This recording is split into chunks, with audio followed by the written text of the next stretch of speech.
nuestra tierra. Creo que el Señor nos ha hablado y yo creo que ahora es el momento de pedirle al Señor, pero os voy a pedir que inclinéis vuestro rostro y pidéis al Señor que sea el que me utilice esta tarde para traer la palabra adecuada para nuestras vidas. Y mi hermano Saúl es que me presente las manos del Señor. Grazie per la vita che mio Padre por tu amor y tu misericordia. Gracias por esta que nos ha dado la misericordia. Gracias por las palabras que se han cantado de toda la gloria y honra. Ahora te quiero presentar a tu siervo, que tú te utilices de él, Dios Padre, que sea nuestro Padre y que sea de bendición para tu pueblo. Que sea de él como siempre lo hace. En el nombre de Jesús, amén y amén. En el nombre de Jesús de Nazaret. Venga esa melodía, Avi. Bueno, pues yo tengo una palabra que el Señor puso en mi corazón y es la que quiero compartir con ustedes, y sé por fe que eso va a hacer bien, igual que me ha hecho a mí. Y en esta tarde quiero hablar un poco sobre la carta a los romanos. Es una carta extraordinaria entre el Nuevo Testamento, porque todas las cartas de Pablo en el Nuevo Testamento son cartas que corrigen, que advierten, que enseñan, pero en la carta de Romanos el Señor lo utiliza de una manera teológicamente a través del Espíritu Santo, porque a Él nunca iba a estar. Y ahí es donde abre toda la teología Pablo para decirle a la iglesia romana lo que se necesita. Y a mí me hizo mucho bien, y quiero que el hermano Saúl escoja Romanos 1 y lea del 14 al 16. Sí.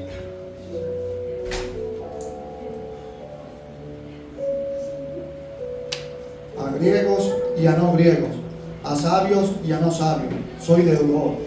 Así que en cuanto a mí, pronto estoy a anunciaros el Evangelio, también a vosotros que estáis en Roma, porque no me avergüenzo del Evangelio, porque es poder de Dios, para salvación a todo aquel que cree, al judío primeramente y también al griego. Amén. Fuerte aplauso a la palabra del Señor.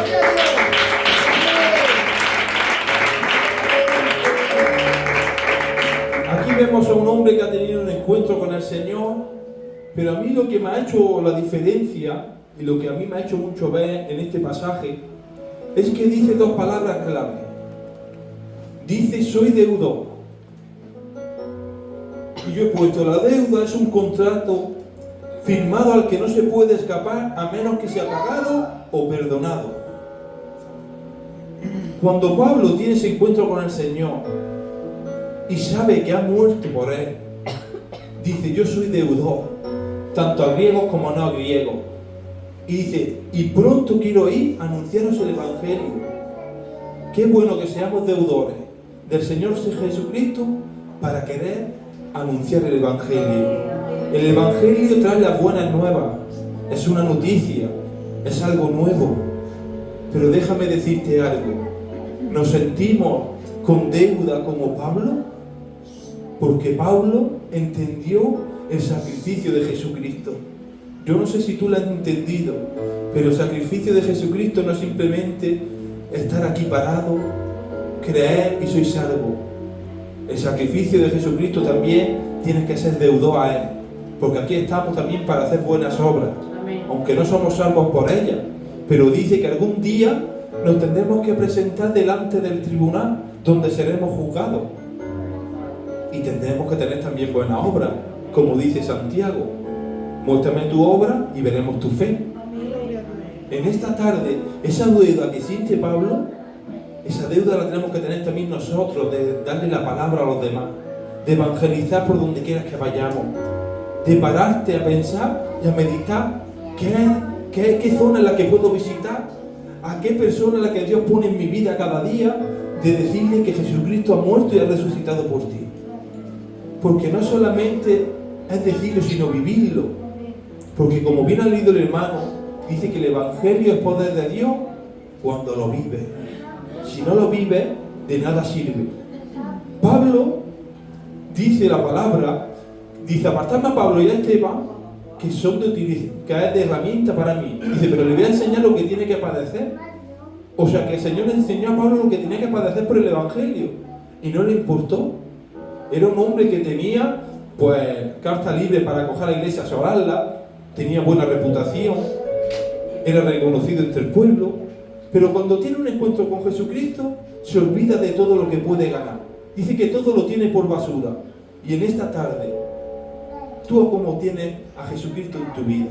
¿Lo tienes en primer lugar? ¿O primeramente son las cosas carnales? El Señor quiere siempre que sea, como dice nuestro hermano Pablo, ser deudor a Jesucristo. Dale la buena nueva a lo que hay ahí fuera. Porque estamos en tiempo que Satanás está despistando a la gente a través de las redes sociales, a través de la fiesta, a través de las drogas. Pero déjame decirte que el Señor también quiere que su iglesia del sur también ponga su granito de arena para poder llevarle la buena nueva como Pablo deseaba ir a todo. Pablo se le quedó ya todo corto, iba a ir a todos lados, por eso dice quiero ir a Roma para poder seguir evangelizando. No te conformes simplemente con estar en tu casa, con estar con tu familia. Preocúpate de llevarle la buena nueva, porque todos necesitan de la palabra del Señor. Y es algo que tenemos que aprender cada día. Por eso yo digo también que Pablo lo entendió y tú me dices, pero Juanjo, ¿por qué no sabes que lo entendió? Porque quiero que el hermano Saúl acoja Hechos 26, de 16 al 20. Mira Pablo cómo entendió el sacrificio de Jesucristo. Esto se está presentando ante un rey. No ante cualquiera, sino un rey. El rey Agripa. Y mira lo que le dice. Hasta el 20. Pero levántate y ponte sobre tus pies, porque para esto he aparecido a ti, para ponerte por ministro y testigo de las cosas que has visto, y de aquellas en que me apareceré a ti, librándote de tu pueblo y de los gentiles, a quienes ahora te envío, para que abras sus ojos, para que se conviertan de las tinieblas a la luz, y de la potestad de Satanás a Dios, para que reciban por la fe que es en mí, perdón de pecados y herencia entre los santificados.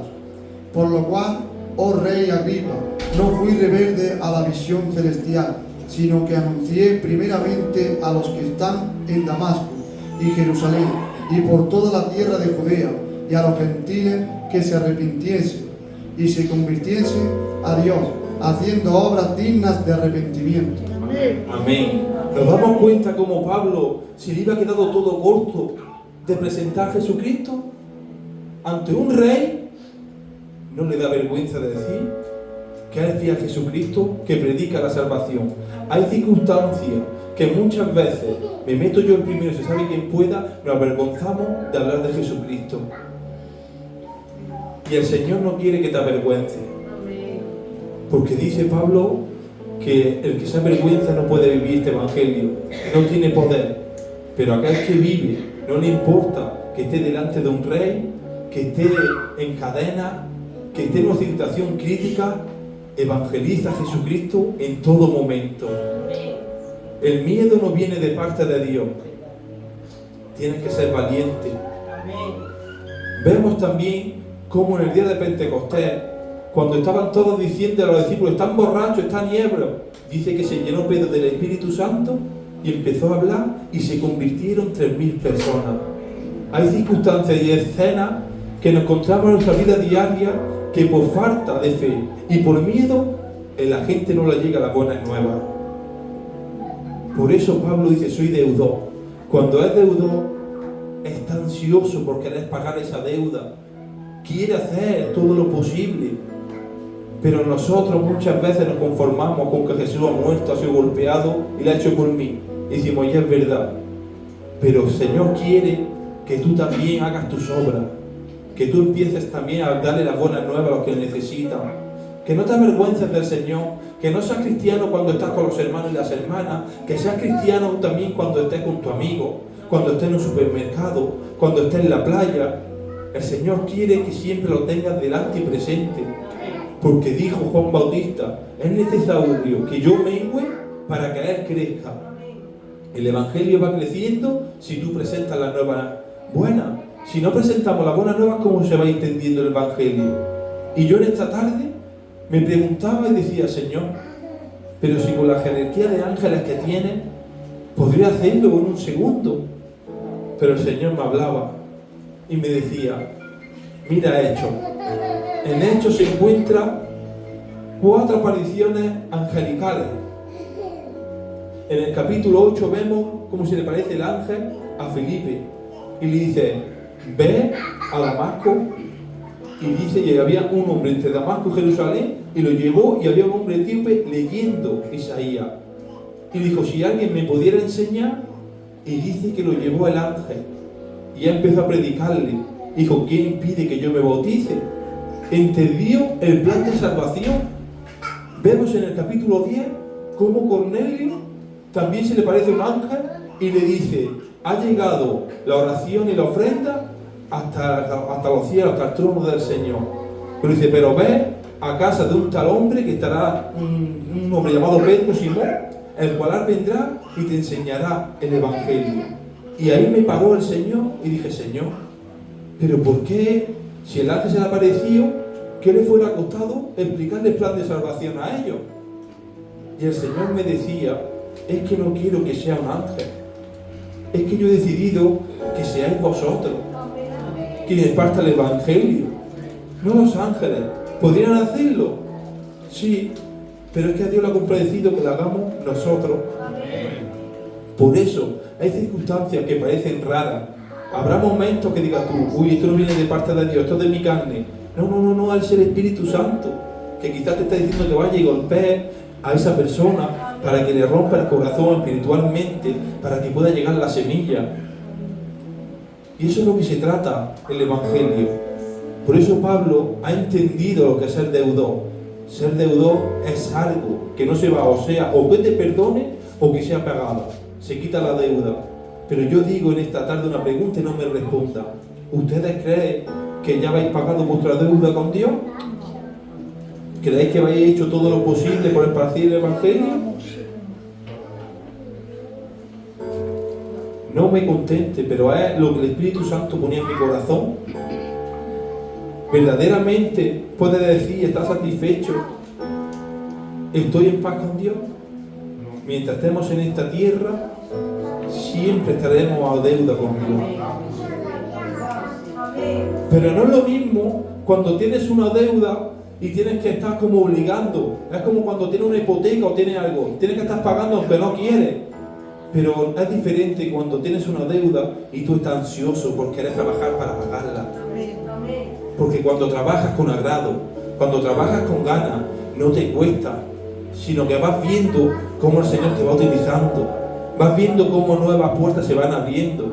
Porque muchas veces quizás tenéis que un evangelista es alguien que predica a naciones, a muchas personas. Pero en este pasaje vemos como este Felipe es el único llamado y le da el título Felipe el Evangelista. Si lees en la Biblia no encontrarás otro que diga el Evangelista, sino este Felipe. Y la palabra nos enseña que le predicó solamente a un eunuco en ese momento. Evangelizar se trata de llevar a gente a los caminos de Dios. A una persona, a 2, a 10. Ser evangelista es saber aprovechar el momento, saber expresarle la salvación. Pero hay también otra palabra que a mí me tocó y me ha gustado mucho, porque muchas veces en palabras Dios te habla y son tan sencillas como, por ejemplo, pronto. Y la palabra pronto en griega es preparado o dispuesto. Cuando Pablo le dice a los de Roma, y pronto iré, quiere decir que estaba preparado y dispuesto. Y yo en esta tarde digo, ¿estás preparada o preparado para evangelizar las buenas nuevas? ¿O simplemente estás conformado con venir a escuchar la palabra? Porque el verdadero evangelio es evangelizar por donde quiera que vayamos. Primeramente, somos deudores, tenemos que trabajar. Y segundo, pronto. Cuando se dice pronto no es, bueno, voy a prepararme, no, es, estoy dispuesto. Es ya. Porque necesita todas las personas de ahí fuera palabra de Dios. Satanás es astuto y ha sacado tanta religión y tantas cosas y se desvía de las doctrinas para engañar a la gente. Pero aquel que está dispuesto, es deudor y tiene el Espíritu Santo dentro de sí, eso hace que esas personas puedan cambiar. Pero no eres tú, sino el Espíritu Santo que va convenciendo. Pero necesita a las personas para empezar a evangelizar.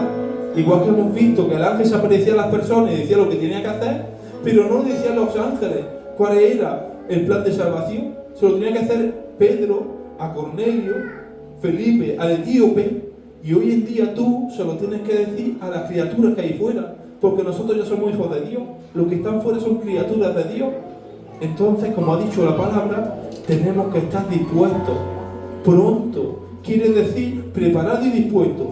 El Espíritu Santo a la verdad está dispuesto, pero la carne no. Por eso los cristianos tenemos que vivir la espiritualidad. Tenemos que dejar que la carnalidad baje y que suba la espiritualidad. ¿Cómo sube la espiritualidad? Cuando tenemos relación con Dios, cuando buscamos de su palabra, cuando buscamos de la oración, cuando empezamos a predicar la nueva. Incluso vas viendo muchas veces en un diálogo que tienes con las personas, quizás tú tienes respuestas de Dios y muchas veces no nos damos cuenta y no tenemos más oportunidades porque nos limitamos. Pero vemos que Pablo no se limita, sino que quiere seguir expandiendo el Evangelio. Si por él fuera, quería ir a todo el mundo. Él dice, estar con el Señor para mí es mejor. Dice, pero es necesario que yo me quede para vosotros, porque él quería empezar a preparar el Evangelio. Y yo en esta tarde digo, ¿tú también tienes esa fe y esa gana de querer expandir ese Evangelio? ¿Solamente el Estado tiene ganas de expandir el Evangelio? ¿Cuántos tienen ganas de expandir el Evangelio en esta tarde? Porque muchas veces, cuando no decimos amén, amén que diga así sea, muchas veces nos da vergüenza decir amén. Y estamos aquí entre nosotros, pues cuando no cuando estamos fuera con nuestros amigos. Si te da vergüenza decir aquí amén, o decirle Señor te amo, te quiero, son derrotas que sin darnos cuenta estamos derrotándonos a nosotros mismos. Por eso no te avergüences del Evangelio. Si te apetece decir amén, di amén. Si te apetece dar un aplauso, da un aplauso. Si te apetece decirle papá te amo, eres libre, porque Pablo no se callaba aunque estando preso.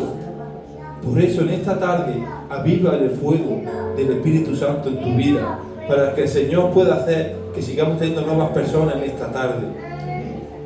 Y yo he puesto aquí un ejemplo de cómo retenemos el fuego. El fuego hoy en día se retiene a través de la madera, del libre fluir del aire y de la continua limpieza de ceniza. Y tú me dices, ¿y eso qué tiene que ver con el fuego del Espíritu? Y yo en esta tarde te voy a dar el ejemplo de este mismo fuego, pero en espiritualidad para el ser humano. Hemos dicho que el fuego se retiene a través de la madera constante, del libre fluir y de la continua limpieza. Ahora vamos a verlo en el fuego espiritual de nosotros. He puesto la constante frescura, provisión de la palabra, representa la madera que se le echa al fuego. Usted tiene que tener palabra cada día en su vida, leer la Biblia para que tenga fuego. Esa es la madera, que es lo que hace que el fuego siga avivando. Después también sabemos que el fuego, sin el oxígeno, sin el aire, se apaga. Y yo he puesto el libre fluir es el Espíritu Santo en nuestra vida de oración. El Espíritu Santo cuando oramos es el oxígeno que necesita el cristiano para que siga avivando esa llama. Y después hemos visto que la continua limpieza de ceniza, la ceniza también hace que se apague el fuego. Pero yo te lo voy a llamar espiritualmente, dice, la limpieza continua es el pecado y la obstinación del ser humano. Tenemos que ir limpiando cada día nuestro pecado para que esa ceniza no te apague. ¿Cómo nos lo quitamos? Cuando empezamos a hablar con Dios, a caminar con Dios, hacemos cosas que a Él le agradan. Estamos bajando la carnalidad y estamos subiendo la espiritualidad. Por eso, en una cierta ocasión, Pablo le tiene que decir a uno de sus aprendices, aviva el fuego. Tenemos que avivar el fuego. No simplemente, si no recuerdo más, creo que a Timoteo le dice, aviva el fuego, pero también le advierte y le dice, evangeliza. Evangelizar es importante. Él iba a una iglesia a enseñar, a corregir, pero le dice, no te olvides de evangelizar, porque es importante también evangelizar a los demás, traer nuevas criaturas, porque para esto es el evangelio. No es simplemente para enseñar, es para que toda persona también pueda tener el plan de salvación en su corazón. Por eso en esta tarde, este es el consejo que el Señor ha puesto en mi corazón, que tenemos que avivar la llama de evangelizar cada día. No te dejes apagar por las circunstancias de este mundo, por las cosas que estás pasando. Como hemos dicho, hay pruebas que el Señor nos va refinando. Habrá momentos de oscuridad que el Señor te restaure, pero necesitamos avivar el fuego de traer las buenas nuevas. Por eso en esta tarde, este es el consejo que el Señor ha puesto en mi corazón. Que recordemos que somos deudores a Jesucristo y que pronto quiere decir dispuesto y ya. Así que no dudes, cuando el Señor quiera llevarte a una persona, estás dispuesto. Que sea pronto, sabiendo y entendiendo que el que va por delante tuya es el Espíritu Santo, pero que al Señor le ha compadecido que seamos nosotros los que hablemos para mostrarle las buenas nuevas. Pues hasta aquí la palabra. Te voy a pedir que inclines tu rostro, que des gracias al Señor por esta palabra y que ores también por mí, por mi casa, porque necesitamos también de vuestra oración. Y ya con vosotros, pastor, por aquí.